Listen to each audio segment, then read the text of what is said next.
i-a marcat un gol Brașovului. Lovitură liberă pentru Astra. Budescu sau Laban vor executa.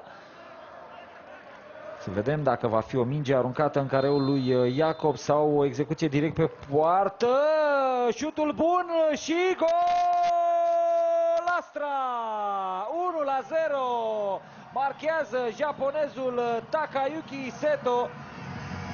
Minutul 33, deschidere de scor la Giurgiu. Astra marchează prin Takayuki Seto după lovitura liberă bătută foarte bine de Budescu.